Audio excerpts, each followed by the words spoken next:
सुप्रभात बच्चों, आज हम पढ़ेंगे हिंदी विषय के प्रथम अध्याय जिसका शीर्षक है हिमालय और हम, और इसके कवि हैं श्री गोपाल सिंह नेपाली। गोपाल सिंह नेपाली के द्वारा इस कविता में हिमालय और मनुष्य के संबंधों को बताया गया है। आप सभी जानते हैं कि हिमालय पर्वत भारत की उत्तर दिशा में विद्यमान है, इसीलिए हिमालय पर्वत को भारत का रक्षा प्रहरी भी कहा जाता है। अब हम देखते हैं कविता को। कविता की इन पंक्तियों को आप ध्यान पूर्वक सुने। इतनी ऊंची इसकी चोटी की सकल धरती का ताज यही, पर्वत पहाड़ से भरी धरा पर केवल पर्वत राज यही। अंबर में सिर पाताल चरण, मन इसका गंगा का बचपन, तन वरण वरण मुख निरावरण, इसकी छाया में जो भी है वह मस्तक नहीं झुकाता है। गिरिराज हिमालय से भारत का कुछ ऐसा ही नाता है। कविता की इन पंक्तियों के माध्यम से गोपाल सिंह नेपाली ने हिमालय पर्वत की विशालता का वर्णन किया है। कविता की पहली दो पंक्तियां देखिए।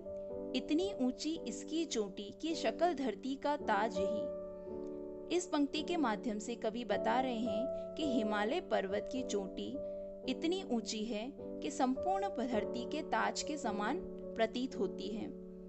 पर्वत पहाड़ से भरी धरा पर केवल पर्वत राज यही।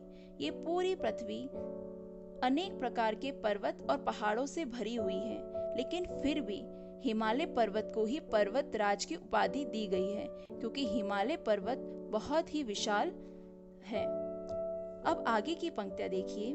अंबर में सिर पाताल चरण, मन इसका गंगा का बचपन। इन पंक्तियों के माध्यम से कवि ये कहना चाहते हैं कि हिमालय पर्वत इतना विशाल है कि इसका सिर अंबर को अर्थात आकाश को छूता है और इसके चरण पाताल तक जाते हैं।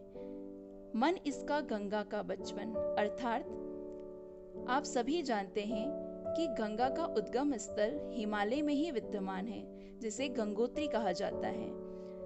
तो हिमालय में गंगोत्री होने की वजह से कहा गया है कि गंगा का बचपन हिमालय के मन में विद्यमान है। तन वरण वरण मुख निरावरण अर्थात हिमालय पर्वत इतना विशाल है कि उसका शरीर सबको ग्रहण करता है, सबको धारण करता है। और मुख निरावरण, निरावरण का मतलब होता है खुला हुआ, और सभी के लिए हिमालय पर्वत एक आश्रयदाता के रूप में और सभी के लिए वो खुले दिल से स्वागत करता है। इसकी छाया में जो भी है वो मस्तक नहीं झुकाता है। गिरिराज हिमालय से भारत का कुछ ऐसा ही नाता है। इन सुंदर पंक्तियों में बताया गया है इसकी छाया में जो भी है अर्थात हम भारतवासी जो हिमालय की छत्र छाया में निवास करते हैं, और इसकी छत्र छाया में निवास करने वाले लोग कभी भी किसी के सामने अपना मस्तक अर्थात सर नहीं झुकाते हैं। गिरिराज हिमालय से भारत का कुछ ऐसा ही नाता है। गिरिराज अर्थात पर्वतों के राजा हिमालय से हम भारतवासियों का कुछ ऐसा ही नाता है कि हम हिमालय की तरह किसी के भी सामने अपना सर नहीं झुकाते हैं। बच्चों, कविता की इन पंक्तियों को आप याद करें और इसके अर्थ को समझें। आज की कक्षा में उपस्थित होने के लिए धन्यवाद।